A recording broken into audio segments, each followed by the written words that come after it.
అందరికీ నమస్కారం అండి. తెలుగు కథలు బై లహరి ఛానల్కి స్వాగతం.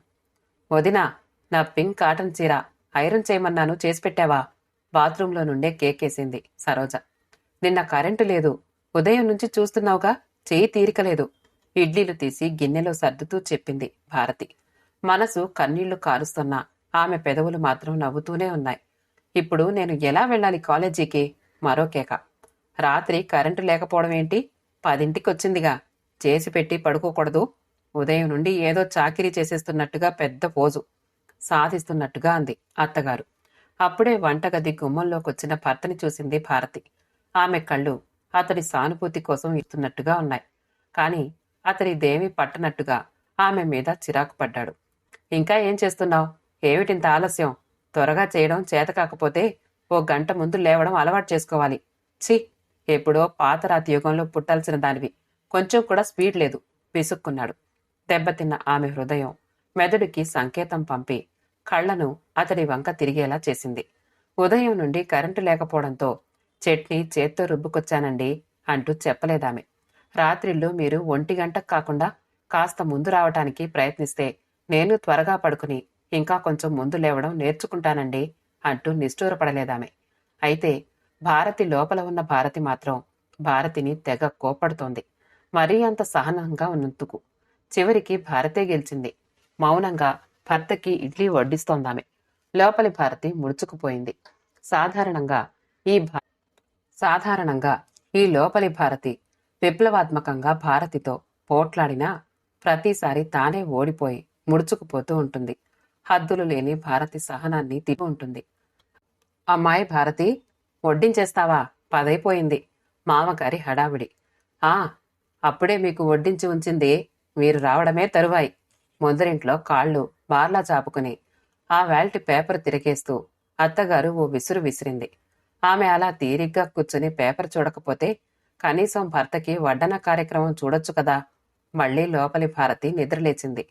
ఆవిడ నోరు నొక్కి, ఒక్క క్షణం మావయ్య, అయిపోయింది, వచ్చేస్తున్నాను హడావిడిగా భర్తకి మంచినీళ్ళు అందిస్తూ జవాబిచ్చింది భారతి. ఏటో ఒక్క క్షణం, నేను షాపు ఓనర్ని కాదమ్మా, గుమాస్తాని. ఇంకా ఆలస్యంగా వెళితే నన్నక్కడ మాల వేసి ఆహ్వానించరు. అయినా త్వరగా వంట చేయడం రాకపోతే ఎలా? విసురుగా బయటికెళ్ళిపోయాడతను భోజనం చెయ్యకుండా. అత్తగారు తన వైపే కోపంగా చూస్తోంది. హతాసుతురాలయ్యింది భారతి. వెళితే వెళ్ళాడులే, ఒక్కరోజు కడుపు మాడిందంటే రెండో రోజు ఇలా విసుగ్గా వెళ్ళడు లోపలి భారతి ఉవాచ. వీరరాఘవులు ఓ బట్టల కొట్లో గుమాస్తాగా పనిచేస్తున్నాడు. తాను ఇంటా బయట ఎక్కడా ఎవ్వరి మీద చూపించలేని అధికారాన్ని, అజమాయిషిని ఇంటి కోడలి మీద, అప్పుడప్పుడు కొడుకు మీద ప్రదర్శిస్తూ ఉంటాడు. భార్య అతన్ని ఎప్పుడూ లెక్క చెయ్యదు. ఆ అసహనమే కోడలి మీద చిరాకుగా మారుతూ ఉంటుంది అతడిలో. అమ్మా, నా క్యారేజీ సర్దేశావా? 6 కొడుకు పిలుపులాంటి అరుపు. ఎదిగో నాన్నా, అయిపోయింది. అప్పుడు కూడా సహనాన్ని కోల్పోలేదామె. అమ్మా, నువ్వెప్పుడు లేటే. స్కూలుకి ఒక్కరోజు కూడా నేను టైంకి వెళ్లడం లేదు. అప్రతిభురాలై కొడుకుని చూసినా మరుక్షణంలో నవ్వేసింది భారతి. 60 ఏళ్ల వాళ్లే ఆమె పని ఒత్తిడిని, రణరంగం లాంటి ఆ వంటగదిని, ఏమాత్రం సైనిక సహాయం లేకుండా ప్రపంచ యుద్ధాన్ని ఎదుర్కొంటున్నట్లుగా ఉన్న తన స్థితిని అర్థం చేసుకోలేనప్పుడు, ఆఫ్టర్ ఆల్ 6 ఏళ్ల పిల్లవాడు, వాడు తనని అర్థం చేసుకోలేదని వాపోవడంలో అర్థం లేదు అనిపించింది. అందుకే ఆమె నవ్వింది. అమ్మ నవ్వులో నుండి ముత్యాలు రాలి పడ్డట్టుగా అనిపించింది అశోక్కి. అమ్మ చాలా అరుదుగా నవ్వుతుంది. కారణాలు తెలుసుకుని విశ్లేషించే వయసు లేకపోయినా అమ్మ నవ్వంటే వాడికిష్టం. అందుకే తృప్తిగా వెళ్ళిపోయాడు. వదినా, ఈరోజు నేను రాను మధ్యాహ్నం. పొద్దుట్టే చెప్పాను కదా.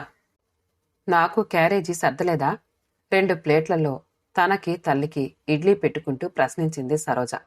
ఏం తల్లి, వండి వార్చి పెట్టాక క్యారేజీ సర్దుకోవడం కూడా బద్ధకమేనా? లోపలి భారతికి మళ్లీ మెలకు వచ్చింది. నేను వినలేదమ్మా సరోజ, ఎప్పుడు చెప్పావు?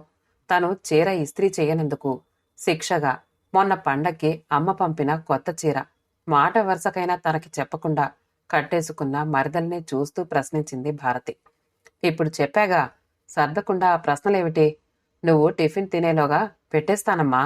మామగారిని అభోజనంగా పంపించింది. నువ్వు క్యారేజీ తీసుకోకుండా వెళ్ళిపోయినట్లయితే దానికేమిటమ్మా బాధ? నా కడుపు రగులుకుపోతోంది కాని కూతురి తల నిమురుతూ భర్త మీద అపారమైన ప్రేమను ప్రదర్శించింది అత్తగారు. నువ్వసలు మనిషివేనా? సిగ్గుందా అసలు నీకు? లోపల నుండి భారతి మళ్లీ పైకి లేచింది ఆడనాగుల. మౌనంగా క్యారేజీ సర్ది సరోజను పంపించింది భారతి. అబ్బాయి అయ్యప్పస్వామి మాల వేసుకుంటున్నాడు. ఇంట్లో శుచిగా మడిగాను ఉండాలి. నీకు బయటుండే సమయమేమో మాత్రలు అవి ఏదో ఉంటాయటగా, తెప్పించుకుని వేసుకో. మళ్ళీ చెప్పలేదు అనుకునేవ్. మీద పడి కొడుతున్నట్లుగా ఉన్నాయి ఆ మాటలు. మృదువుగా మాట్లాడడం అత్తగారికి అలవాటే లేదు. భారతి మనసు బాధతో మునిగింది. ఆయన అయ్యప్పస్వామి మాల వేసుకుంటున్నారా? ఒక్క మాట తనతో చెప్పొచ్చు కదా. తన భర్త మాల వేసుకుంటున్నట్లుగా మూడో వ్యక్తి ద్వారా వినడం మనసు చివుక్కుమంది. అయితే ఇప్పటి ఆమె సమస్య పెద్ద గీత ముందు చిన్న గీతగా భర్త తనని చేసిన నిర్లక్ష్యాన్ని చెరిపేసింది. భారతికి నెలసరి వచ్చి నెల మీద 10 రోజులయ్యింది. నెల తప్పిందేమోనని అనుమానంగా ఉంది ఆమెకు. భారతికి ఆడపిల్లలంటే చాలా ఇష్టం. స్త్రీగా జన్మించినందుకు ఆడదై పుట్టడం కన్నా అడవిలో మానై పుట్టడం మేలు అన్న సామెతను తన జీవితం రుజువు చేసిన చిత్రంగా భారతికి మళ్లీ ఆడపిల్లే కావాలి అనుంది. అందుకే నేల మీద 4 రోజులు గడిచినప్పటి నుండి బుల్లి పట్టులంగా జాకెట్టు వేసుకుని బుడిబుడి నడకలతో తన వైపు వచ్చే చిన్ని పాప ఆలోచనలతో ఆమె మనసు మూలుగుతోంది తీయ తీయగా. ఇప్పుడు తాను నెల తప్పినట్లా లేనట్టా? అత్తగారు చెప్పినట్లుగా మాత్రలు వేసుకోవడమా వేసుకోకపోవడమా ఆలోచించి మానివేయడాన్నే సమర్థించిందామె మనసు. అయితే భారతి సహనాన్ని, జీవితాన్నే సవాలు చేస్తున్నట్లుగా ఆ తర్వాత 4 రోజులకే బయటుంది భారతి. ఆమె గుండె పగిలిపోయింది. ఆడపిల్ల పుట్టనందుకు కాదు, భర్త మాల వేసుకుని ఉండగా బయట ఉన్నందుకు భయంతో వణికిపోయిందామె. నా మాటంటే ఎంత నిర్లక్ష్యమే నీకు? గద్దించింది అత్తగారు. ఇందులో నా తప్పే ఉందత్తయ్యా. నేను మాత్రం ఏం చేయగలను చెప్పండి? అమాయకంగా ప్రశ్నించింది భారతి.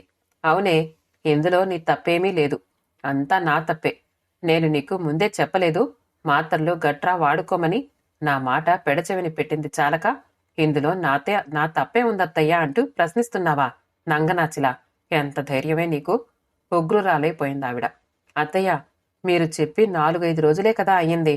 అప్పటి నుండి వాడిన ప్రయోజనం లేకపోయింది. నాకు ఆయన ముందే చెప్పి ఉన్నట్లయితే బావుండేది. మాల వేసుకుంటున్నట్లుగా. అబద్ధమే అయినా ధైర్యంగానే చెప్పింది భారతి. ఏమిటి? వాడు నీకు ముందే చెప్పి ఉండాల్సిందా? అవును, నువ్వు మహారాణివి కదా. అనుమతి లేనిదే మాల వేసుకోవడం తప్పే మరి. అందుకని కావాలని ఈ పని చేస్తావా? నీ నిర్లక్ష్యం రోజురోజుకి మితిమీరిపోతోంది. అయ్యప్ప స్వామి ఇంట్లో ఉంటే నా మాట పెడచెవిని పెట్టి నువ్వు బయట చేరుతావా? పైపెచ్చు నేను మాత్రలో వాడాను అంటూ అబద్ధమాడుతావా? నువ్వు బుద్ధి లేక చెప్పినా నేను నమ్మొద్దు. రోజంతా ఆమె సాధింపు కొనసాగుతూనే ఉంది. అదేదో పెద్ద నేరం చేసినట్లు తన మీద ఉన్నవి లేనివి కల్పించి ఇరుగు పొరుగు వారికి చెప్తూనే ఉందామె. భారతికి అర్థమయ్యింది అదేదో ప్రళయంగా మారేటట్లు ఉందని. నన్ను క్షమించండి అత్తయ్యా. భారతి ఆంధ్రదేశపు ఆడపడుచు. తన తప్పేమీ లేని చోటైనా క్షమాపణ కోరడానికి ఏమాత్రం వెనుకాడని వృత్తి. సర్దుకుపోవడమే జీవిత పరమావధిగా నమ్మి బ్రతుకుతున్న ఉత్తమ ఇల్లాలు. అప్పటికే మావయ్య మండిపడుతున్నాడు. ఇందులో క్షమించడానికి ఏమీ లేదు. నువ్వు వెంటనే ఇల్లు విడిచి వెళ్ళు. భర్త పూజ కోసం ఏమాత్రం సహకరించని దానివి నువ్వు కాపురమేం చేయగలవు? వెళ్ళు, వెళ్ళిపో. ఎక్కడికెళతావో నీ ఇష్టం. ఇక నువ్వు రానవసరం లేదు ఎప్పటికీ. మావగారు తాను ఆ ఇంటి యజమానిని అని హఠాత్తుగా గుర్తు చేసుకున్నట్లుగా ఉన్నారు. అధికారాన్ని ప్రదర్శించారు. అప్రతిభురాలైపోయింది భారతి. తాను చేయని తప్పుకు ఇంత పెద్ద శిక్ష ప్రళయం ఒక్కసారిగా ముంచుకొచ్చి తనని భూమిలోకి నెట్టివేస్తున్నట్లుగా తోచింది భారతికి.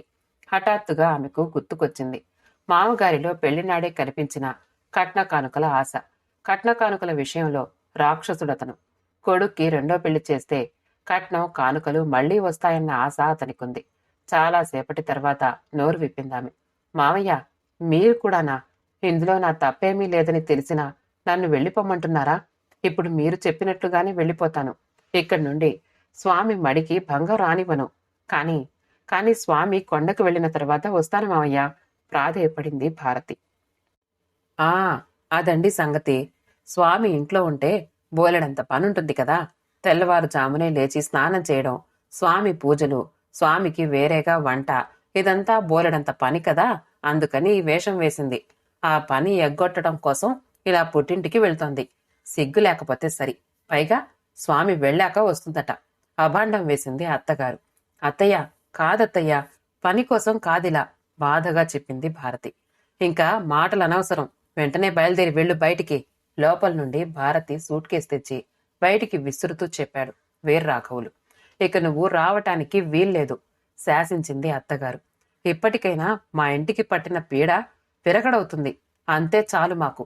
మాల వేసుకున్న స్వామి ఇంట్లోనే ఉండి గంట నుండి జరుగుతున్న వాదన సంవాదాలన్నీ వింటూనే ఉంది. తండ్రి ఆమెను ఇల్లు వదిలి వెళ్లిపోమ్మనడం కూడా తెలుస్తూనే ఉంది. అయినా స్వామి పెదవి విప్పలేదు. మాల వేసుకున్నప్పుడు స్వామి కోపం తెచ్చుకోకూడదు కదా, అందుకని. కోపాన్ని అణుచుకోవడం కోసం సిగరెట్టు కాలుస్తూ పెరట్లోనికి వెళ్లిపోయాడు స్వామి. అంత రాత్రివేళ ఆడదాన్ని, అందున ఏకవస్త్రిని ఇంటి నుండి తరిమేస్తే గాని అయ్యప్ప స్వామి మీది భక్తి నిరూపింపబడలేదా ఇంట్లో? ఆ అర్ధరాత్రి నిద్రపోతున్న కొడుకుని లేపాలన్న ఆలోచన కూడా లేకుండా రుద్రవేణులు విషాద గీతాలు ఆలపిస్తున్న వేళ భయంకరంగా ఉన్న చిక్కటి చీకటిలో భయమన్న పదాన్నే మర్చిపోయి నిరామయంగా మూగ ప్రేక్షకురాలిలా వెళ్లిపోతున్న భారతిని చూసి భరతమాత సిగ్గుతో తల వంచుకుంది. హఠాత్తుగా అంత తెల్లవారుజామున వచ్చిన భారతిని చూసి మొదట ఆశ్చర్యపోయినా తర్వాత సంతోషపడ్డారు కుటుంబ సభ్యులంతా. ఏమిటమ్మా భారతి, ఆయన మాల కూడా వేసుకున్నాడేమో కదా, ఇప్పుడు నిన్ను రానిచ్చారా? ఆతృతగా ప్రశ్నించింది పార్వతమ్మ. నేను బయటున్నానమ్మా, స్వామి ఇంట్లో ఉన్నాడు కదా, అందుకని చెప్పింది భారతి ఉబికొస్తున్న కన్నీళ్లని ఆపుకుంటూ. భారంగా నిట్టూర్చాడు ఆనందరావు. ఆయన స్టేట్ బ్యాంక్లో క్లర్క్గా పనిచేస్తున్నాడు. పెద్దలు సంపాదించిన ఆస్తిపాస్తులు ఏమీ లేకపోయినా తన సంపాదనలోనే ఎంతో కష్టపడి 2 కూతుళ్లకి పెళ్లిళ్లైనాయి అనిపించాడు. 3 నెలలుగా చిన్న కూతురు ప్రసవించి ఇంట్లోనే ఉంది. హఠాత్తుగా ఇలా పెద్ద కూతురు ఊడిపడడంతో అతడి హృదయం వణికింది. ఏమైందోనని. మధ్యతరగతి జీవితావేశంతో ఏమీ లేదని తెలుసుకుని భారంగా ఊపిరి పీల్చుకున్నాడాయన. పెద్దమ్మ పరిగెత్తుకుంటూ వచ్చి కావలించుకుంది. కస్తూరి పెద్ద కూతురు శ్రావ్య. అప్పుడే నిద్రలేచావురా అంటూ ఆత్మీయంగా పైకెత్తుకుంది భారతి. హఠాత్తుగా అశోక్ ఆలోచనలు గొంతు కడ్డం పడ్డట్లుగా అనిపించాయి ఆమెకు. అశోక్ అన్నయ్య రాలేదు? ముద్దు ముద్దుగా ప్రశ్నించింది శ్రావ్య. స్కూల్ ఉంది కదూ, అందుకని రాలేదు చెప్పింది. భారతి మెడ చుట్టూ చేతులు వేసి బొగ్గ మీద గట్టిగా ముద్దు పెట్టుకుందా పాప. పెద్ద తల్లి కనిపించిన ఆనందాన్ని దాచుకోవాలి అన్న ప్రయత్నం ఏమీ చేయలేదా పసి హృదయం. భారతి మనస్సులో ఎంతో ఊరాట కలిగినట్లయింది. హఠాత్తుగా ఆమె హృదయం గాలిలో తేలిపోతున్నట్లుగా అనిపించింది. ఏమిటి, పెద్దమ్మను లోపలికి రానివ్వవేమే? కూతుర్ని కోప్పడింది కస్తూరి. ఏం కస్తూరి, ఆరోగ్యం బావుందా? బాగానే ఉందే. కస్తూరి ముఖంలో నీలి నీడలు క్షణకాలం భారతిని కదిలించాయి. పెద్దమ్మ, అమ్మకి చెల్లి పుట్టింది తెలుసా? ఇంటి లోపలి మరో వ్యక్తి ఉనికిని గుర్తు చేసింది శ్రావ్య. అంతా పక్కుమన్నారు. చెల్లి పుట్టింది నీకు శ్రావ్య, సవరించింది భారతి. పుట్టింది అమ్మకే కదా. ఆ చిన్ని బుర్రలో లా పాయింట్. టిఫిన్లు కాఫీలు అయ్యి తండ్రి బ్యాంక్కి వెళ్లిన తర్వాత తల్లి వంట చేస్తూ ఉండగా చెల్లి కళ్ళల్లోకి చూస్తూ ప్రశ్నించింది భారతి. కస్తూరి, పాప పుట్టి 3 నెలలయ్యింది కదూ, నువ్వెప్పుడు వెళుతున్నావు ఆయన దగ్గరికి? మౌనమే సమాధానమయ్యింది. కస్తూరి, మీ ఆయన రాలేదా? కళ్ళల్లో నీళ్లు తిరుగుతూ ఉండగా తల వంచుకుంది కస్తూరి. ఏమైంది చెల్లాయ్? చెల్లెలి భుజం మీద చేతులు వేసి ప్రేమగా ప్రశ్నించింది మళ్ళీ. అక్క, పాప పుట్టడం నా తప్ప? కొడుకు పుడితేనే కాని రావద్దు అని ముందే చెప్పి పంపారు. శ్రావ్య పుట్టినప్పుడే గొడవయ్యింది. నాన్న వెళ్లి కాళ్లా వేళ్లా పడ్డంతో అప్పుడేదో మొదటిసారి కాబట్టి నా తప్పు క్షమించేశారు.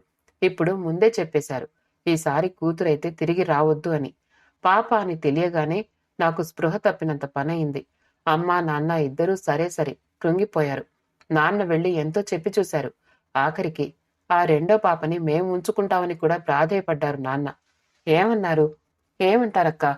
తెలిసిన వాళ్లకైతే తెలియజెప్పొచ్చు. అసలే ఏమీ తెలియకపోయినా తెలియజెప్పొచ్చు. తెలిసి తెలియని మూర్ఖులకి ఎవరు మాత్రం ఏం చెప్పగలరు? మూర్ఖంగా నాన్నను గెంటేశారు. ఈసారి మాత్రం మీ అమ్మాయి కొడుకుని కంటుందని నమ్మకమేమిటి? నాకొద్దు. విడాకుల కాగితాలు పంపిస్తాను. సంతకం చేసి పంపండి అన్నారట. మా అత్తగారు కూడా ఆయనకు తోడయింది. మామగారు చెప్పినా వీళ్ళు వినరు. అక్కడి నుండి వచ్చాక నాన్న మరీ కృంగిపోయారు. నాకు కూడా ఏదో తప్పు చేశానన్న భావం. ఒక్కోసారి చచ్చిపోదామనిపిస్తోంది కూడా. అక్క ఒడిలో తల దాచుకుని బావురు మంది కస్తూరి. చెల్లి తల మీద చేతులు వేసి నిమురుతూ నేలాలలో ముత్యాల్లా నిలిచిన కన్నీటి బొట్లని కొనగోటితో చెరిపేసుకుని నిటారుగా అయింది భారతి. చెల్లెల్ని ఓదార్చే ప్రయత్నం ఏమీ చేయలేదామె. ఏడవనివ్వడమే మంచిది అనిపించింది భారతికి. జోగి జోగి రాసుకుంటే బూడిద రాలినట్లుగా ఉంది భారతికి. ఇప్పుడు ఇలాంటి పరిస్థితుల్లో తన విషయం తల్లిదండ్రులకు తొందరపడి చెప్పకూడదు అని నిర్ధారించుకున్నదామె. భారతి ఇక తిరిగి వెళ్లదని తెలిస్తే ఆత్మహత్య తప్ప మరో మార్గం లేదనుకుంటారు వారిరువురు. అక్క, నువ్వు చెప్పు, ఇందులో నా తప్పేమైనా ఉందా? ఏడుస్తూ ఏడుస్తూ సగంలో ఆపి మౌనంగా ఉన్న అక్కని అనుమానంగా చూస్తూ ప్రశ్నించింది కస్తూరి. చచ్చా, లేదు కస్తూరి, ఇందులో నీ తప్పేమీ లేదు. తప్పంటూ ఏదైనా ఉంటే ఈ పురుషాధిక్య ప్రపంచానిది. తప్పంటూ ఏదైనా ఉంటే పూర్తిగా నీ భర్తది, ఖచ్చితంగా జవాబిచ్చింది. ఆశ్చర్యంగా అక్కవైపు చూసింది కస్తూరి. అవును కస్తూరి, ఏదైనా తప్పంటూ ఉంటే అది పూర్తిగా మీ ఆయనదే అంటే మగాడిది. అవును, పురుష బీజకణంలో ఉన్న వై క్రోమోజోమ్ది. అంటే ఏంటక్క? స్త్రీ అండంలో కేవలం ఎక్స్ క్రోమోజోమ్ మాత్రమే ఉంటుంది. పురుషుడిలో అలా కాకుండా కొన్ని వీర్యకణాల్లో వై ఉంటుంది. స్త్రీ పురుష సంయోగంలో పురుషుడి తాలూకు ఎక్స్ క్రోమోజోమ్ ఉన్న వీర్యకణం స్త్రీని చేరుకుంటే స్త్రీలో ఉన్న ఎక్స్తో కలిసి ఎక్స్ అవుతుంది. అప్పుడు ఆ దంపతులకి ఆడపిల్ల పుడుతుంది. అలా కాకుండా పురుషుడిలోని వై ఉన్న వీర్యకణం స్త్రీని చేరుకుంటే ఆమెలో ఉన్న ఎక్స్తో కలిసి XY అవుతుంది. అప్పుడు మగపిల్లవాడు పుడతాడు. మీ ఆయనలోని వై క్రోమోజోమ్ కాకుండా తన ఎక్స్ క్రోమోజోమ్ మాత్రమే నిన్ను చేరుకుని ఉంటుంది. ఇందులో నీ బాధ్యతేముంది? అందుకే అన్నాను, ఏదైనా తప్పంటూ ఉంటే మీ ఆయనదేనని. చిరునవ్వుని మొహం మీదకి తెచ్చుకుంటూ వివరించింది భారతి. ఆమె కాలేజీ చదువులు చదవలేదు, జెనెటిక్స్ నేర్చుకోలేదు. అయినా చిన్ననాటి నుండి ఆమెతో పాటే నడిచి వచ్చిన సాహిత్య అభిలాష ఆమె చేత ఎన్నెన్నో పుస్తకాలు చదివించింది. ఆ పుస్తకాల్లో జీవితాన్ని చదువుకుంది. అందుకే అంతటి సహనం, ఎంతటి బాధనైనా నిబ్బరంగా ఎదుర్కొనే గుండె ధైర్యం. ఆరాధనగా భారతిని చూస్తోంది కస్తూరి. అక్క, ఆ తప్పు నాది కాదంటే వాళ్ళు ఒప్పుకుంటారంటావా? జాలిగా చెల్లెల్నే చూస్తూ నవ్వింది భారతి. పిచ్చి కస్తూరి, ఎంఎస్సి చదివి కాలేజీలో లెక్చరర్గా ఉద్యోగం చేస్తున్న అతడికి విషయం తెలియదంటావా? ఇది పురుష ఆధిక్య స్వామ్య ప్రపంచం. మగాడు ఏం చేసినా ఏం చెప్పినా ఆడది తల వంచి ఉండాల్సిందే, బాధగా అన్నది భారతి. ఏం చేస్తున్నారే ఇద్దరూనూ? పాప అలా గుక్కపట్టి ఏడుస్తూ ఉంటే పార్వతమ్మ వంటగదిలో నుండి కేక పెట్టడంతో ఇద్దరూ ఈ లోకంలోకొచ్చారు. వారం రోజుల తర్వాత, అమ్మా భారతి, ఇంకేమ్మా, అబ్బాయి ఇబ్బంది పడుతూ ఉంటాడేమో, మాల కూడా వేసుకున్నాడేమో కదా. నువ్వు ఇక్కడ ఉండడం మాకేమీ భారం కాదు. అంతగా కావాలంటే ఆయన కొండకి వెళ్ళాక వచ్చి ఉందుగాని అనునయిస్తూ అన్నాడు ఆనందరావు. ఒక్క క్షణం తటపటాయించినా, నేను వెళ్లడం లేదు నాన్నా, ఖచ్చితంగా తన నిర్ణయాన్ని తెలిపింది భారతి. అదేం మాటమ్మా నాన్న, మీరు నిబ్బరం తెచ్చుకోవాలి అంటూ జరిగిందంతా చెప్పుకొచ్చింది భారతి. చూడు భారతి, ఏదో ఆవేశంలో నిన్నలా వెళ్ళిపోమ్మన్నారేమో కానీ అబ్బాయి కొండ నుండి తిరిగొచ్చాక తప్పకుండా నీకోసం వస్తాడమ్మా, నాకా నమ్మకముంది. అనవసరంగా తొందరపడి నిర్ణయాలు చెయ్యకు, అల్లుణ్ణి సమర్థిస్తూ కూతుర్ని మందలించింది పార్వతమ్మ. అమ్మా, అతడు రావచ్చు కాని నేనే వెళ్ళనమ్మా, వెళ్ళకూడదు అని నిర్ణయించుకున్నాను. వెళ్ళొద్దే, ఇద్దరూ వెళ్ళకండి. అవమానంతో మేము లోకం ముందు తల వంచుకునేలా చెయ్యండి.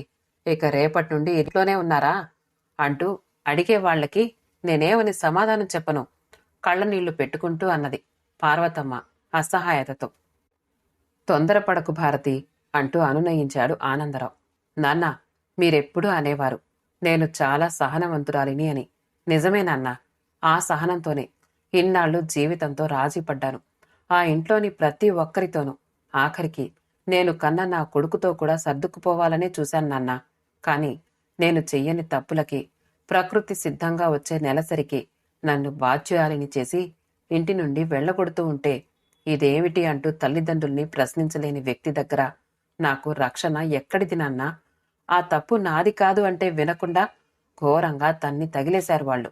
అలాంటి ఇంట్లో నేను మళ్ళీ వెళ్ళి ఎలా కాపురం చెయ్యగలను? భారతి, నా మాట వినమ్మా ప్రాధేయపడింది పార్వతమ్మ. వద్దమ్మా, నాకు ఇక మీరేమీ చెప్పకండి. నేను ఓపెన్ యూనివర్సిటీలో బీఏకి అప్లై చేశాను. చదువుకుంటాను. టైపు షార్ట్ హ్యాండ్ నేర్చుకుని ఏదైనా ఉద్యోగం చూసుకుంటాను. నేను నా సంసారం, నా ఇల్లు అనే సంక్లిష్టత నుండి నా ఆలోచనలను కొంచెం విస్తృతం చేసుకోనివ్వండి నాన్న. ప్లీజ్, నాకు కొంచెం నమ్మకం ఇవ్వండి. తండ్రికి అర్థమయ్యేలా చెప్పాలని చూసింది భారతి. ఎక్కడో మనసు పొరల్లో దాగి ఉన్న లోపలి భారతి ఆత్మాభిమానంతో తలెత్తుకుని లేచి ఒళ్ళు విరుచుకుంది. ఈసారి లోపలి భారతి గెలిచి విజయ గర్వంతో భారతిని వెన్నుతట్టి నడిపించసాగింది. 2 నెలలు గడిచిపోయాయి. భారతి అత్తింటికి వెళ్లకుండా ఉండిపోయినందుకు పార్వతమ్మ అప్పుడప్పుడు సాధిస్తూనే ఉంది.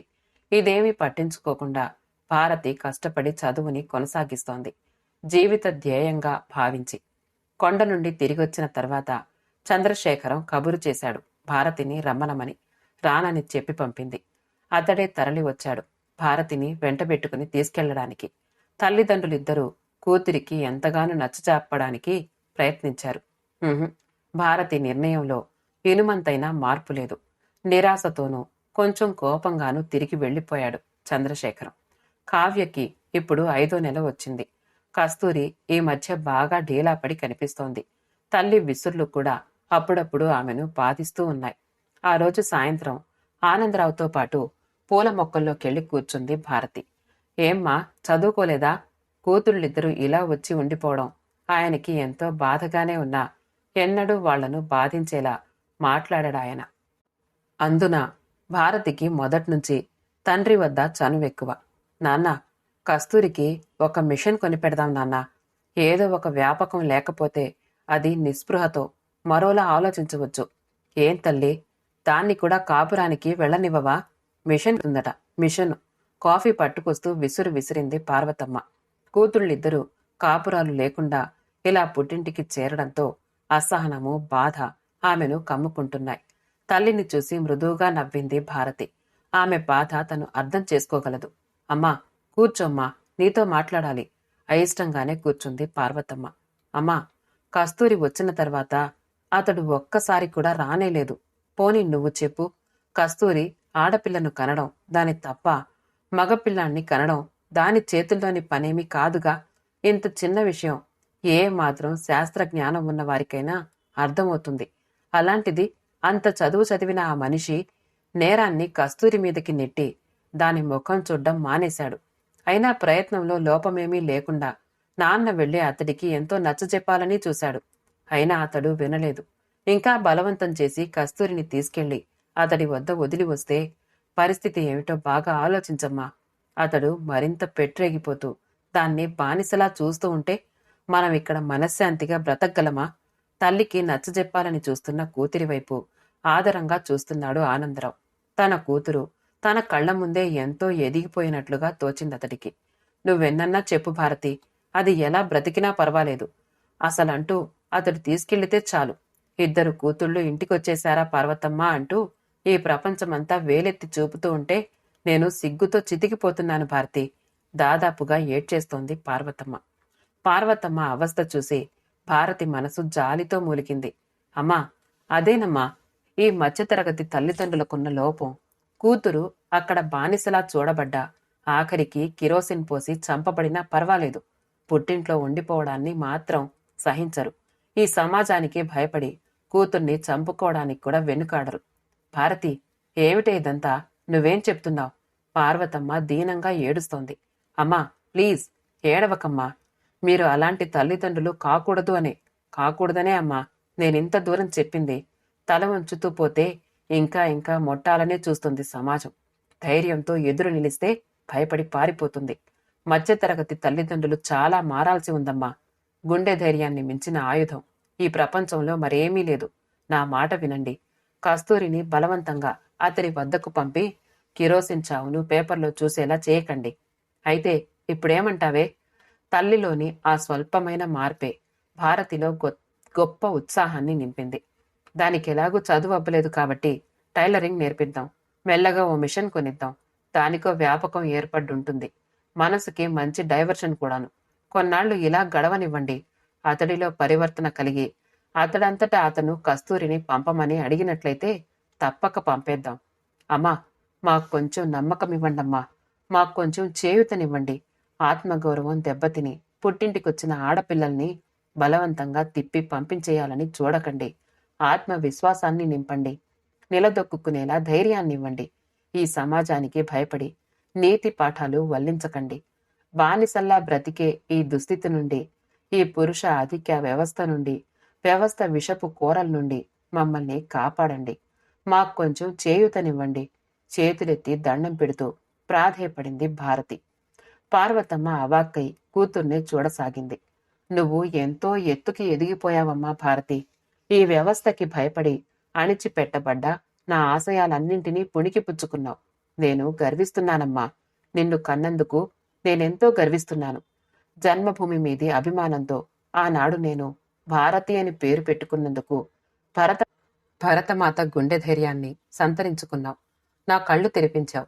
ఆప్యాయంగా కూతురి తల నిమురుతూ మరో చేత్తో ఆనందంతో వర్షిస్తున్న కళ్ళని తుడుచుకున్నాడు ఆనందరావు. భారతి లోపల భారతి ఉప్పొంగిన గోదావరి అయ్యింది. కథ సమాప్తమండి. కథ నచ్చితే లైక్ చేయండి, షేర్ చేయండి, కామెంట్ చేయండి. మా ఛానల్ని సబ్స్క్రైబ్ చేసుకోండి. ఆల్ అనే బెల్ బటన్ని నొక్కండి. మళ్ళీ కలుద్దాం ఇంకో మంచి కథతో.